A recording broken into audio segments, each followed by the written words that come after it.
Hey guys, welcome back in our another new video. आज की video में हम आपके साथ एक बहुत बड़ा अनाउंसमेंट करने वाला हूं कि मैं कुछ कोर्सेज लेकर के आ रहा हूं आपके लिए, जो कम्प्लीटली फ्री होगी और यूट्यूब पे ही अवेलेबल होगी। ठीक है, that is complete about the programming language. ठीक है, तो आज के वीडियो में मैं आप लोगों के साथ बात करने वाला हूँ अबाउट द प्रोग्रामिंग लैंग्वेज कि प्रोग्रामिंग लैंग्वेज क्या होता है, high level, low level, machine level. जो हमारे पास 3 तरह के बेसिक प्रोग्रामिंग की लेवल्स होती हैं। ठीक है, तो हमें उस पर डिस्कशन करूँगा और आपको बताऊँगा कि मैं कौन सा प्रोग्रामिंग लैंग्वेज लेकर के आ रहा हूँ, क्योंकि ये होने वाला है completely about the hardware level पर। ठीक है, कि हार्डवेयर लेवल पे जब हम प्रोग्रामिंग करते हैं तो उसके लिए क्या क्या कॉन्सेप्ट्स होते हैं, किस तरह से लॉजिक को डेवलप किया जाता है, किस तरह से सोचते हैं एक प्रोग्राम को करने से पहले। ठीक है, जबकि मैं हार्डवेयर की बात करता हूँ या प्रैक्टिकल भी है, आप किसी भी लैंग्वेज में बात कर लो। ठीक है, लाइक C++, जावा, पाइथन, आप कोई भी प्रोग्रामिंग लैंग्वेज को यूज़ करते हो तो उसका कुछ ना कुछ पर्पस होता है। ठीक है, हर एक लैंग्वेज का कुछ ना कुछ अपना एक एरिया है जहाँ पर कि आप उसे क्या कर सकते हो, काम करते हो उस पर। ठीक है, तो मैं वही चीज़ आपके साथ लेकर के आऊँगा, बट मैं अभी एक लैंग्वेज पे स्टार्ट करूँगा जो कि होगा हमारा C++ का। ठीक है, मैं C++ से स्टार्ट करूँगा। क्योंकि मैं चाहता हूँ ऐसा कि मैं जो हार्डवेयर अभी, क्योंकि मैं हार्डवेयर पे भी आपको अभी इंप्लीमेंट करके दिखाने वाला हूँ आने वाले टाइम्स में, कि जैसे कि अभी मैं आपके साथ थ्योरी की पार्ट को डिस्कशन कर रहा हूँ, बट आने वाले टाइम्स में मैं जब आपके साथ प्रैक्टिकल चीज़ों पे बात करूँगा तो मैं इस चीज़ों पे ज़्यादा फोकस करूँगा कि किस तरह से कोड को लिखा जाता है for the testing of your hardware. ठीक है, जैसे आप सेंसर को इंटरफेस करते हो, LED को इंटरफेस करते हो, मोटर को इंटरफेस करते हो, रिले को इंटरफेस करते हो, तो जो भी आप इंटरफेसिंग करते हो तो उसे आप किस तरह से ऑपरेट करते हो, है ना। तो उसके लिए हमें रिक्वायरमेंट होती है एक प्रोग्रामिंग लैंग्वेज की। तो प्रोग्रामिंग लैंग्वेज पे ही आज की वीडियो में मेरा जो होगा वो डिस्कशन होगा कि introduction about the programming language, कि प्रोग्रामिंग लैंग्वेज क्या है और किस फील्ड के लिए कौन सी प्रोग्रामिंग लैंग्वेज की रिक्वायरमेंट है। ठीक है, फिर मैं अपने फील्ड में बात करूंगा कि हम किस तरह से प्रोग्रामिंग लैंग्वेज को इंप्लीमेंट करेंगे और सीखेंगे कौन कौन से इंपॉर्टेंट प्रोग्रामिंग लैंग्वेजेस होती हैं जो एक एम्बेडेड इंजीनियर के पास होनी चाहिए। ठीक है, अगर एक एम्बेडेड का फील्ड है, आप एम्बेडेड के फील्ड में काम करना चाहते हो, अब either you are in the field of hardware और you are in field of software, so आपके पास वो नॉलेज होनी चाहिए। अगर आप हार्डवेयर में भी काम कर रहे हो तो आपको इतनी प्रोग्रामिंग की लैंग्वेज की नॉलेज होनी चाहिए कि आप किस तरह से कोड को लिखते हो। ठीक है, सो आज का जो वीडियो हमारा होगा वो कंप्लीट होगा अबाउट द प्रोग्रामिंग लैंग्वेज, और मैं अभी कंटिन्यूसली आपके साथ लेकर के आऊँगा अबाउट द C++ पे मैं बात करूंगा, क्योंकि C++ में काफ़ी ज़्यादा फीचर्स होते हैं as compare to C language, so that कि मैं C++ पे ज़्यादा प्रीफर करूंगा डिस्कशन करना, और अपने सॉफ्टवेयर पे जो कमांड्स होंगी, जो चीज़ें मैं यूज़ करूंगा, ठीक है, जो मैं एम्बेडेड में यूज़ करूंगा, मैं उन सभी चीज़ों पे बात करूंगा। ठीक है, तो मैं बात करूंगा about the programming language. So start करते हैं अब अपना वीडियो को, जिसमें कि मैं बात करूंगा अबाउट द प्रोग्रामिंग लैंग्वेज। तो हमारा जो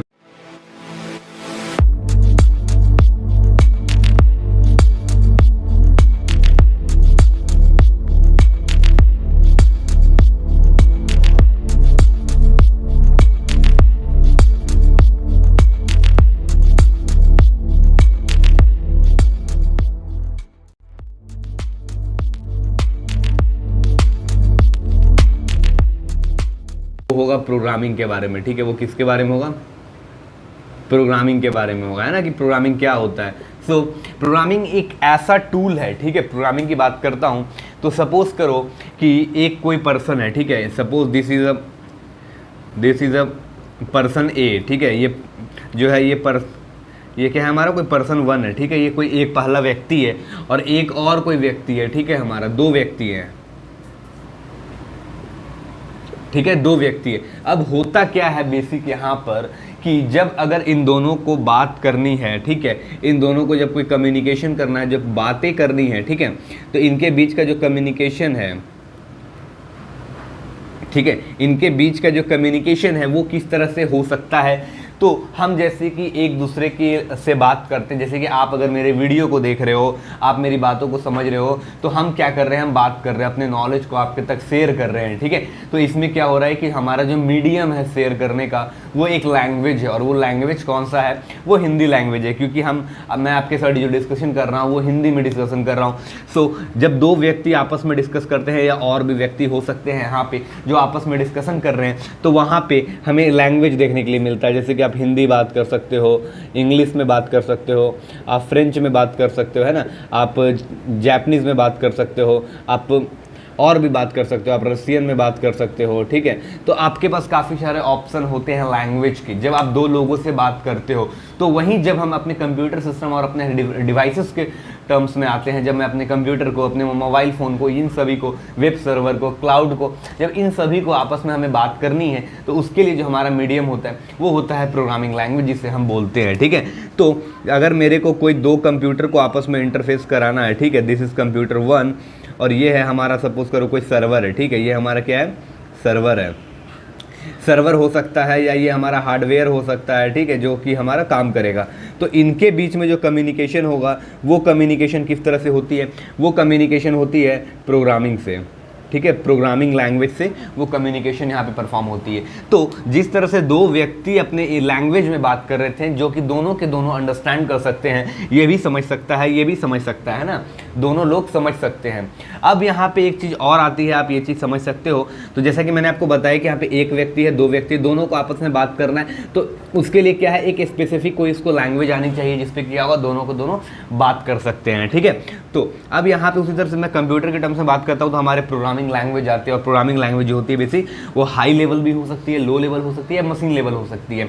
अब थोड़ा सा और आपको लेकर के रिलेट करता हूँ कि किस तरह से हमारा काम करता है प्रोग्रामिंग लैंग्वेज और कितने तरह के होते हैं प्रोग्रामिंग लैंग्वेज हमारे, ठीक है। तो हमारे पास जो प्रोग्रामिंग लैंग्वेज बेसिक होते हैं, they are the 3 types of programming language, ठीक है। हमारे पास 3 तरह के बेसिक क्या होते हैं, प्रोग्रामिंग लैंग्वेज होते हैं। तो प्रोग्रामिंग हमारे पास जो होते हैं वो 3 तरह के होते हैं। फर्स्ट जो हमारा होता है दैट इज मशीन लेवल, ठीक है, machine level programming language. Second one जो हमारे होते हैं that is assembly level programming language, assembly level, ठीक है। और थर्ड जो हमारे होते हैं वो क्या होते हैं, हमारे high level, high level programming language, ठीक है, हाई लेवल प्रोग्रामिंग लैंग्वेज हमारे होते हैं। तो बेसिक ये हमारे पास 3 तरह के प्रोग्रामिंग लैंग्वेजेस होते हैं जो हमें देखने के लिए मिलते हैं बेसिक, ठीक है। तो मशीन लेवल, असेंबली लेवल और हाई लेवल की प्रोग्रामिंग लैंग्वेज होती है। अब आपको मैं एक चीज़ बताता हूँ, सपोज करो, लेट सपोज करना क्या है आपको कि कोई 2 व्यक्ति है, ठीक है, जैसे कि अभी मैंने एग्जांपल लिया है, ठीक है, कोई 2 व्यक्ति है और ये बंदा जो है ये केवल हिंदी जानता है, ठीक है, ये बंदा क्या है, केवल हिंदी जानता है। और एक और कोई और बंदा है जो फ्रेंच जानता है, ठीक है, they know about the French, ठीक है, they know about the French. एक बंदे के पास हिंदी की नॉलेज है, एक बंदे के पास फ्रेंच की नॉलेज है। अब क्या होता है, न इसे हिंदी आती, न इसे फ्रेंच बोलना आता है, न इसे हिंदी बोलना आता है, then how they can communicate. अब इन दोनों के बीच में कम्युनिकेशन किस तरह का होगा, तो क्योंकि ये जो बोलेगा वो इसे समझ में नहीं आएगा और ये जो बोलेगा वो इसे समझ में नहीं आएगा, ठीक है। तो यहाँ पे एक इंटरमीडिएट लेवल का काम करता है, और इंटरमीडिएट लेवल में जो आता है वो एक और बंदा आता है, उसे जिसे हम बोलते हैं ट्रांसलेटर, ठीक है, जिसे हम बोलते हैं क्या, ट्रांसलेटर। अब जैसे कि आप सपोज करो कोई फॉरेन कंट्री का है, कोई पर्सन है, वो टूरिस्ट की तरह एज अ टूरिस्ट वो इंडिया में आता है, ठीक है, उसे अपनी लैंग्वेज आती है, लाइक चाइनीज़ आती है, जैपनीज़ आती है, जर्मन आती है, स्पेनिश आती है, ठीक है, उसे खुद की लैंग्वेज आती है। बट अब उसे इंडिया में रहना है, इंडिया में उसे कल्चर देखने हैं, घूमने हैं, फिरने, तो बाकी लोगों से उसे कम्युनिकेट करना है, उसे चाहिए होगा हिंदी। बहुत ज़्यादा अगर होगा तो वो इंग्लिश समझ सकता है, ठीक है। बट उसे जो बंदा बाहर से आ रहा है एज अ टूरिस्टर, वो क्या, उसे नॉलेज नहीं है, उसे इंग्लिश की भी नॉलेज नहीं है, हिंदी की भी नॉलेज नहीं है। तो वो क्या करता है, किसी न किसी एक बंदे को इंडिया में हायर करता है एज अ ट्रांसलेटर, जो कि वो दोनों लैंग्वेज जान रहा है, ठीक है। अगर कोई फ्रेंच से बंदा आ रहा है, अगर कोई फ्रांस से आ रहा है, तो वो क्या करेगा, उसके पास फ्रेंच का भी नॉलेज होगा लैंग्वेज की, और उसे हिंदी का भी नॉलेज होगा, सो दैट कि वहाँ पे क्या होगा, वो फ्रेंच वाला जो बंदे हैं उससे क्या करेगा, वो डेटा को लेगा, ठीक है, मतलब क्या करेगा, जो भी फ्रेंच वाला बंदा उसे बोलेगा वो समझ जाएगा, और वो क्या करेगा, आगे ट्रांसलेट करके उसे बताएगा, जो भी थर्ड पर्सन होगा, ठीक है। तो यहाँ पे जो बेसिक बैरियर बनता है वो एक ट्रांसलेटर बनता है। ट्रांसलेटर का काम क्या होता है, इधर से ये डेटा इससे लेगा और इससे ये इससे करेगा, मतलब क्या हो रहा है, ये फ्रेंच लैंग्वेज को क्या करेगा, हिंदी में कन्वर्ट करेगा, ठीक है, एज इट इज़। फिर ये क्या करेगा, ये हिंदी में इधर से रिस्पॉन्स देगा और ये क्या करेगा, इधर फ्रेंच में रिस्पॉन्स देगा। मतलब क्या हुआ, बीच में एक कोई बंदा आया इंटरमीडिएट लेवल पे और इसने क्या किया, लैंग्वेज को कन्वर्ट किया। तो यहाँ पे अब जो प्रोग्रामिंग में के फील्ड में बात आती है, जब हम प्रोग्रामिंग में जाते हैं, जब प्रोग्रामिंग के फील्ड में देखते हैं, कंप्यूटर सिस्टम्स को देखते हैं, तो वहाँ पर जो हमारा काम होता है वो करता है कंपाइलर, ठीक है। तो यहाँ पे जो बात हुआ वो होता है ट्रांसलेटर का। और अगर मैं कंप्यूटर सिस्टम की बात करूँगा, ठीक है, कंप्यूटर सिस्टम की बात करूँगा, तो वहाँ पे जो हमारा काम करेगा वो करेगा दैट इज कंपाइलर, ठीक है, वो कौन काम करेगा?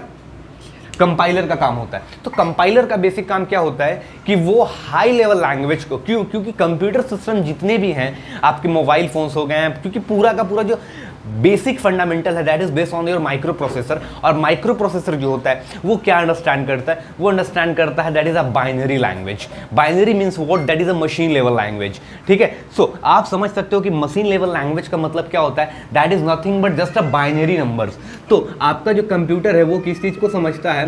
वो बाइनरी नंबर को समझता है। ठीक है, बाइनरी नंबर क्या होता है? Binary number is just a 0 and 1। वो क्या होगा? 0 और 1 के कॉम्बिनेशन के फॉर्म में होगा बाइनरी। तो पूरा का पूरा जो कंप्यूटर सिस्टम है, कंप्यूटर आर्किटेक्चर है, वो वर्क करता है 0 और 1 पे। बट अब कंडीशन ये आता है कि हम तो 0-1 में प्रोग्रामिंग को नहीं लिख सकते ना। सपोज करो कि अगर मेरे को 10 टाइप करना है, तो अगर मेरे को 10 लिखना है तो 10 में लिखना पसंद करूंगा या 1010 में लिखना पसंद करूंगा, या अगर मेरे को 15 लिखना है तो मैं 1111 लिखना पसंद करूंगा या मैं 15 लिखना पसंद करूंगा। तो आसान लैंग्वेज में मेरे को क्या मिलता है? 15 मिलता है। अब यहाँ पे इस 15 को इसने क्या किया? कंपाइलर ने 1111 में कन्वर्ट किया।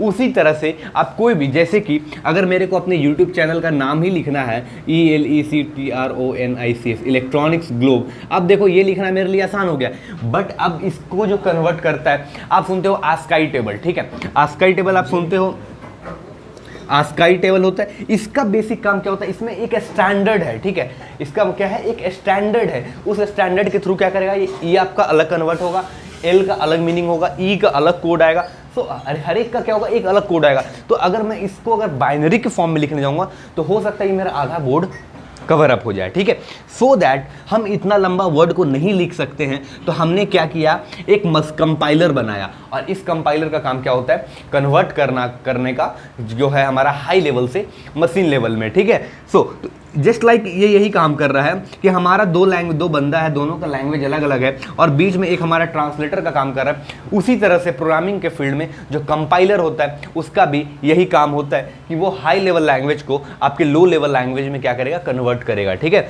और आपको फिर से जो रिजल्ट आने वाली है, वो रिजल्ट क्या आने वाली है? वो जो रिजल्ट आएगी आपकी, वो फिर से आएगी आपकी हाई लेवल में। ठीक है, तो आशा करूंगा आपको ये चीजें समझ में आई होंगी अबाउट द मशीन लैंग्वेज। तो मशीन लेवल जो लैंग्वेज होता है उसमें बेसिक 0 और 1 के फॉर्म में हमें क्या होता है? काम होता है, जिसमें हम कंपाइलर्स की हेल्प से हम हाई लेवल लैंग्वेज को लो लेवल लैंग्वेज में कन्वर्ट करते हैं। नाउ अब हमारा जो आता है असेंबली लेवल। असेंबली लेवल का यूज कहाँ पे होता है? तो असेंबली लेवल का यूज होता है माइक्रो प्रोसेसर में। क्यों? क्योंकि जब आप हाई लेवल लैंग्वेज को यूज करते हो, और हाई लेवल लैंग्वेज का मतलब क्या हुआ? लाइक सी, C++, जावा, पाइथन, कोर जावा, जावा स्क्रिप्ट, ये जितने भी लैंग्वेजेस हैं ये सारे क्या है? हाई लेवल लैंग्वेज है। क्यों हाई लेवल लैंग्वेज है? क्योंकि आप यहाँ पे 0-1 के फॉर्म में कोडिंग नहीं करते हो। यहाँ पे आप किस में कोड करते हो? यहाँ पे जो आप कोडिंग करते हो वो करते हो हाई लेवल। मतलब आप एक वर्ड लिखते हो, एक सेंटेंस लिखते हो। जैसे कि अगर मुझे प्रिंट कराना है कि welcome in our YouTube channel electronics Globe, so मैं केवल ये टाइप करूंगा, और इसका मतलब होता है हाई लेवल। कंपाइलर इसके बाद कन्वर्ट करेगा पूरे जो मैंने अभी स्टेटमेंट बोला, welcome in our YouTube channel electronics globe. Compiler का काम क्या होगा? इस पूरे टेबल को आस्काई टेबल में कन्वर्ट करेगा, यानी पूरे को 0-1 में कन्वर्ट करने वाला है। ठीक है, सो दैट तो वो हमारा कहाँ जाएगा? बाइनरी वाले का टर्म होता है। ठीक है, तो असेंबली का मतलब होता है पूरी माइक्रो प्रोसेसर लेवल पे काम। क्योंकि C++ में क्या होता है आपके पास? उसमें सबसे ज़्यादा जो होता है वो वेरिएबल्स आप मल्टीपल क्रिएट कर सकते हो, आप 1000 ऑफ वेरिएबल को क्रिएट कर सकते हो। बट असेंबली लेवल में ऐसा नहीं होता, वहाँ पे आपके पास लिमिटेड रजिस्टर्स हैं। जब आप माइक्रो प्रोसेसर पढ़ोगे वहाँ पे लिमिटेड रजिस्टर होंगे, 8 रजिस्टर होंगे, 12 रजिस्टर होंगे या 16 रजिस्टर होंगे। आपको वही 16 रजिस्टर वर्क करेगा एज अ वेरिएबल, और आपको उसी में ऑपरेट कराना है। ठीक है, जैसे कि अगर मेरे को अगर मैं आपको सिंपल सा एक एग्जांपल लेके बताता हूँ, ठीक है, कि what is the difference between assembly and C language. So अगर देखो मेरे को 2 नंबर को जोड़ना है, ठीक है, सपोज करो कि अगर मेरे को 2 नंबर को जोड़ना है, ठीक है, तो मैं सीधा सीधी क्या करूँगा? मान लो मैं सीधा सीधी करूँगा। असेंबली लेवल का बेसिक थोड़ा सा इजी होता है, टफ होता है। बट अगर मैं इसको सी में अगर कोड लिखना चाहूँ तो सी में क्या करूँगा? मैं सिंपल सा एक वेरिएबल को डिफाइन करूँगा, लेट से a = 20 एंड b = 25, और मैं इसे एक थर्ड वेरिएबल में क्या करूँगा? असाइन करूँगा, that is c = a + b, और यहाँ पे प्रिंट करा दूंगा। ठीक है, यहाँ पे प्रिंट करा दूंगा स्टेटमेंट, है ना। तो ये आसान होता है, यहाँ पे मैं वेरिएबल क्रिएट कर सकता हूँ। सो ये हमारा बेसिक होता है assembly level language. High level language जो हम लिखना पसंद करते हैं, जो हम लिखते हैं, ठीक है, अबाउट द कि किस तरह से हम प्रोग्रामिंग को करते हैं, है ना, जो C++, जावा वगैरह में यूज़ करते हैं। तो काफ़ी ज़्यादा इंपॉर्टेंट हो जाता है हमारे लिए हाई लेवल लैंग्वेज, क्योंकि हाई लेवल लैंग्वेज पे ही सारा प्रोजेक्ट बनता है। अगर मैं बात करता हूँ आज के टाइम पे, अगर आप माइक्रो कंट्रोलर आर्म या किसी भी माइक्रो कंट्रोलर पे आप प्रोग्रामिंग करते हो पूरे एम्बेडेड में, सो कम्प्लीटली वो होता है about the high level language. But आप उसमें यूज़ कर सकते हो, ठीक है, उसमें भी आप असेंबली को यूज़ कर सकते हो। माइक्रो कंट्रोलर में अगर 8 बिट का माइक्रो कंट्रोलर है तो मैं 8 बिट का चैनल ले सकता हूँ, ठीक है, but it is too tough, ये काफ़ी ज़्यादा टफ हो जाता है लिखना हमें असेंबली लेवल में। सो हम आज के टाइम पे जो माइक्रो कंट्रोलर की भी प्रोग्रामिंग करते हैं वो किस में करते हैं, हाई लेवल लैंग्वेज में करते हैं, ठीक है, जिसके लिए हम यूज़ करते हैं C और C++। बट C और C++ में मैं क्यों C++ का ट्यूटोरियल लेकर के आने वाला हूँ, this is the biggest reason. क्योंकि C++ की बात करता हूँ तो वहाँ पे हमें आता है ऑब्जेक्ट ओरिएंटेड कोड है, वो ऑब्जेक्ट पे भी डिपेंड करेगा। मतलब क्या होगा, मल्टीपल फंक्शन को यूज़ कर सकते हैं, मल्टीपल प्रोजेक्ट्स पे काम कर सकते हैं, मतलब बहुत सारे डिफरेंट फंक्शंस हैं उसमें। तो मैं अगली वीडियो जब लेकर के आऊँगा introduction about the C and C++ में क्या डिफरेंसेस हैं, क्यों हम C++ पे जा रहे हैं, तो वो भी उस वीडियो में क्या होगा आपके साथ क्लियर हो जाएगा, ठीक है, वो आपको क्या होगा क्लियर हो जाएगा नेक्स्ट वीडियो में। तो ये वीडियो, इस वीडियो में मैंने आपके साथ यही बताया कि क्या होते हैं हमारे पास high level language, low level language, assembly level language, machine level language के बारे में बताया आपको। तो आशा करूंगा ये पूरी की पूरी जो कॉन्सेप्ट है ये आपको समझ में आई होगी, और अगर नहीं समझ में आई होगी तो आप मुझे कमेंट कर देना, मैं और क्लियर करने की कोशिश करूंगा। जब मैं नेक्स्ट वीडियो बनाऊंगा तो थोड़ा सा इसको और डिस्कशन कर लूंगा, इसके पीछे की चीज़ें को, ठीक है। तो चलो मिलूंगा अगले वीडियो में, तब तक के लिए good bye, take care, thanks for watching this video, thank you very much.